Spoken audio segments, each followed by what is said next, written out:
Hello friends, a warm welcome you back to my YouTube channel College to Career Bridge।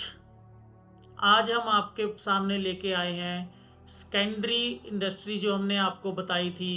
Primary sector, secondary sector में जो manufacturing industry है उसका overview आपके सामने लेके आए हैं। इसमें हम आज बात करेंगे एमएसएमई की डेफिनेशन क्या है। आपने यूजुअली ये शब्द सुना होगा एमएसएमई एंड लार्ज इंडस्ट्री। ये कैसे डिफरेंशिएट होती है, एमएसएमई और लार्ज इंडस्ट्री का डिफरेंस क्या है। उसके बाद एक इंडस्ट्री में कौन कौन से सेक्टर होते हैं और उन सभी मैन्युफैक्चरिंग सेक्टर में जो जो इंडस्ट्री मेजरली आती हैं उनका ओवरव्यू दिया जाएगा। उसके बाद एक अच्छी मैन्युफैक्चरिंग फैसिलिटी में और एवरेज फैसिलिटी में कौन कौन से डिपार्टमेंट होते हैं, हम मेजर डिपार्टमेंटों की आपके साथ डिस्कशन करेंगे कि कौन कौन सा डिपार्टमेंट होता है और उसका क्या काम होता है इंडस्ट्री में। इसके बाद एक अच्छा लेआउट कैसे होना चाहिए जिसमें कि आपका मोशन कम हो और आउटपुट ज़्यादा आए। मोशन का मतलब है फैक्ट्री के अंदर मूवमेंट्स कम हो, जो विजिटर आए हर जगह वो प्रोडक्शन फैसिलिटियों में ना घूमे। कैसे एक अच्छा लेआउट आपकी हेल्प करता है उसको बनाने में। इस पूरे पूरे लेआउट में आप लोगों को ये समझ में आएगा कैसे एक इंडस्ट्री का लेआउट अच्छा बनाया जा सकता है। तो चलिए शुरुआत करते हैं पहली स्लाइड से, जहां हम आपको टाइप ऑफ इंडस्ट्री में एमएसएमई का डिफरेंस समझाएंगे। इसमें एमएसएमई एंड लार्ज, एम मतलब माइक्रो, एस मतलब स्मॉल, एमई मतलब मीडियम इंटरप्राइजेस एंड लार्ज मतलब लार्ज इंटरप्राइजेस। इनका जो डिफरेंशिएट होता है, माइक्रो इंडस्ट्री जो होती है जहां पे 2.5 करोड़ तक का इन्वेस्टमेंट हो और उसकी टर्नओवर एवरेज 10 करोड़ तक की हो, ये कंपनी माइक्रो इंटरप्राइजेस में काउंट होती है। और एम्प्लॉई जनरली 10 से नीचे ही रहते हैं इस टाइप के कंपनी में। एग्जाम्पल के तौर पे जो लोकल टेलर शॉप होती है, छोटी छोटी वर्कशॉप होती हैं, कार रिपेयर शॉप होती हैं, छोटे छोटे उद्योग काम जहाँ पे 8 10 7 8 लोग काम कर रहे होते हैं, वो माइक्रो इंटरप्राइजेस में काउंट होती है। सेकंड आता है स्मॉल इंटरप्राइजेस। स्मॉल इंटरप्राइजेस जहाँ पे 25 करोड़ तक की इन्वेस्टमेंट हो उस पूरे बिजनेस की, और वहां पे टर्नओवर उनकी 100 करोड़ तक जा सकती है एक स्मॉल इंटरप्राइजेस में। एम्प्लॉय साइज 100 से 50 के बीच में होता है। और ये सब चीजें हुई जैसे स्मॉल मैन्युफैक्चरिंग यूनिट होते हैं जो टेबल चेयर या कुछ ऐसी चीजें बनाते हैं। रीजनल बेकरीज होती हैं जो छोटे छोटे एरियो में बेकरीज का काम करती हैं, ब्रेड का या वो सब चीज़ों का। या छोटे छोटे पैकेजिंग यूनिट आ गए हैं, वाटर बोटलिंग यूनिट आ गए हैं जो एक रीजनल एरिया में काम करते हैं और स्मॉल लेवल पे काम करते हैं, वो सब स्मॉल इंटरप्राइजेस में काउंट होते हैं। इसी तरीके से मीडियम इंटरप्राइजेस होती है जहां पे 125 करोड़ तक का अगर इन्वेस्टमेंट इंडस्ट्री का है, मीडियम में काउंट होगी। 500 करोड़ अगर उनकी टर्नओवर है तो भी वो मीडियम में ही काउंट होंगे। एम्प्लॉय साइज 50 से लेकर 250 के बीच में वेरी करता है ऑटोमेशन कितनी है कंपनी के अंदर, जैसे कि टेक्सटाइल मिल हो गए छोटे वाले, इंजीनियरिंग वर्कशॉप हो गई, मिड साइज के फूड प्रोसेसिंग प्लांट हो गए। ये सब मीडियम इंटरप्राइजेस में काउंट होते हैं जहां पे देश का एक मेजर इकोनॉमी चलती है। इसके बाद आता है लार्ज इंटरप्राइजेस। लार्ज इंटरप्राइजेस होती हैं जहां पे 125 करोड़ से ज्यादा इन्वेस्टमेंट आती हो और अब 500 करोड़ उनकी टर्नओवर हो।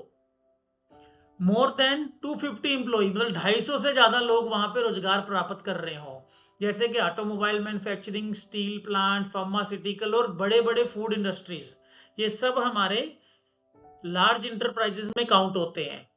इसके बाद आते हैं मैन्युफैक्चरिंग इंडस्ट्री जनरली क्या है।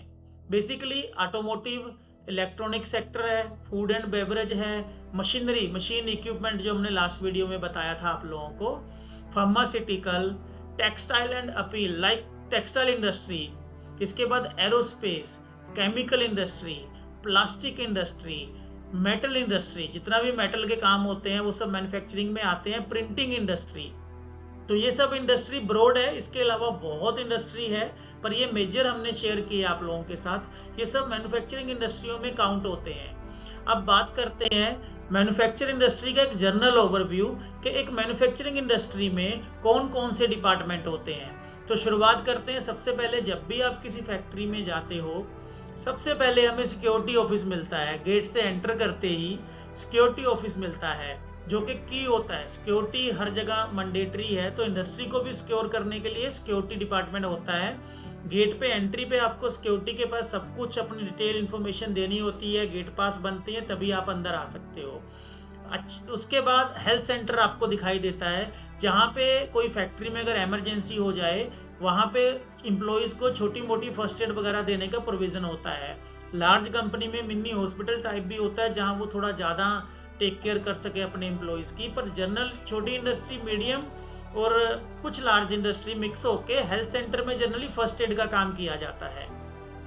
इसके बाद एडमिनिस्ट्रेशन ऑफिस मिलता है, जहाँ पे वो सब फंक्शन बैठते हैं जो कंपनी को चलाने में सपोर्ट करते हैं, जैसे कि HR हुआ, फाइनेंस डिपार्टमेंट हुआ, परचेज डिपार्टमेंट हुआ, बाकी डिपार्टमेंटों के HODs वगैरह एडमिन सेंटर में बैठते हैं, प्रोजेक्ट टीम बैठती है, वहीं पे ट्रेनिंग रूम होते हैं, कॉन्फ्रेंस रूम होते हैं। ट्रेनिंग रूम बहुत ज़रूरी है, अगर आप अपनी टीम्स को ट्रेन करना चाहते हो, उनको एजुकेट करना चाहते हो, तो एक अच्छे लेआउट में ट्रेनिंग रूम होना बहुत ज़रूरी है। कॉन्फ्रेंस रूम चाहिए जहाँ पे आप ज़्यादा लोगों के साथ मीटिंग कर सकते हो, ताकि आप वहाँ पे ब्रेनस्टॉर्मिंग कर सकें और डिस्कशंस कर सकें। इसके बाद कैंटीन एक इम्पोर्टेंट पार्ट होता है इंडस्ट्री में, जहाँ पे सब लोग अपना breakfast, lunch, dinner, T time वगैरह कंफर्टेबली कंफर्ट जोन में जाके एक टाइम काम से कुछ ब्रेक लेके अपना थोड़ा सा एंटरटेन कर सकें।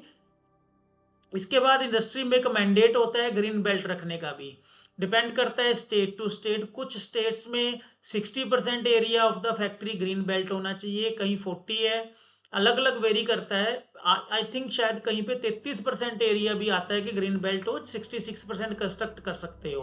पर एवरेज जो मैंने देखा है 60% तक ग्रीन बेल्ट छोड़ी जाती है लार्ज कंपनीज में और मीडियम में भी। इसके बाद शुरू होता है हमारा मेन एरिया, जो डायरेक्टली मैन्युफैक्चरिंग से जुड़ा होता है। ये सब इनडायरेक्ट सर्विस प्रोवाइड करने वाले डिपार्टमेंट हैं। इसके बाद डायरेक्ट एरिया में सबसे पहले यूटिलिटी सर्विस, यूटिलिटी सपोर्ट, जो भी फैक्ट्री चलाने के लिए हवा, स्टीम, गर्म पानी, ठंडा पानी, बिजली इत्यादि चीज़ें लगती हैं, वो सब यूटिलिटी के द्वारा प्रदान की जाती हैं। इसके बाद स्पेयर पार्ट गोडाउन होता है, जो भी हमारा स्पेयर्स मशीनों के लिए रखने होते हैं उसके लिए एक डेडिकेटेड स्पेस बनाया जाता है, कंपनी के अंदर स्टॉक रखा जाता है कि कोई ब्रेकडाउन हो या मशीन का मेंटेनेंस करना हो तो आप स्पेयर गोडाउन को यूज कर सकें। एक वर्कशॉप भी फैक्ट्री के अंदर होती है, जिसमें आप मेंटेनेंस एंड रिपेयर का काम करते हैं प्रोडक्शन एरिया से बाहर निकल के, ताकि कोई कंटेमिनेशन वहां ना हो और आप आराम से पूरे टूल टैकल के साथ वर्कशॉप में रिपेयर्स का काम कर सकें। इसके बाद क्वालिटी डिपार्टमेंट होता है, जिसका काम होता है क्वालिटी कंट्रोल करना और अश्योरेंस करना, ताकि वो सभी जितनी भी हमारे प्रोडक्ट की स्पेसिफिकेशन होती है टाइम टू टाइम उसको चेक करते रहते हैं कि अगर कोई स्पेसिफिकेशन खराब है या कोई प्रोजेक्ट गलत स्पेसिफिकेशन में बन रहा है कोई प्रोडक्ट, उसको वो सही कर सकें और कस्टमर तक कोई गलत चीज ना पहुंचे। इसके बाद अगर आप मेन प्रोडक्शन प्लांट में एंटर करना चाहते हो, बेसिकली एप्लीकेबल होता है फूड इंडस्ट्री और नॉन फूड पे भी। चेंज रूम दो तरह के होते हैं, एक होता है चेंज रूम जहां आप अपनी घरेलू वस्तुएं, अगर कुछ सामान लाए हो, मोबाइल है, पर्स है, वो सब लॉकर में रख के अंदर आ सकते हो सेफ्टी शूज पहन के। वही अगर फूड कंपनी होती है तो चेंज रूम में ड्रेस चेंज करना भी अनिवार्य होता है, वहां पे आप अपनी ड्रेस चेंज करके प्लांट के अंदर एंटर करते हो ताकि फूड प्रोडक्ट को कोई कंटेमिनेशन ना हो। फिर प्रोडक्शन प्लांट आता है, जो मेन मैन्युफैक्चरिंग एरिया होता है, जहां पे एक प्रोडक्ट रॉ मटेरियल के रूप में अंदर एंटर होता है और फिनिश गुड बन के वैल्यू ऐड करके बाहर निकाला जाता है। इसके बाद raw and packaging material store होते हैं, जो कि उसको सारा मटेरियल प्रोवाइड करते हैं जो जो प्रोडक्शन के अंदर लगेगा मैन्युफैक्चरिंग करने के लिए। कोल्ड रूम बहुत सी कंपनियों में यूज होता है, बहुत जगह नहीं होता है, पर यह भी एक एसेंशियल होता है क्योंकि बहुत सारे प्रोडक्टों की स्टोरेज को टेम्परेचर को नियंत्रण में रख के करने का इंस्ट्रक्शन होता है।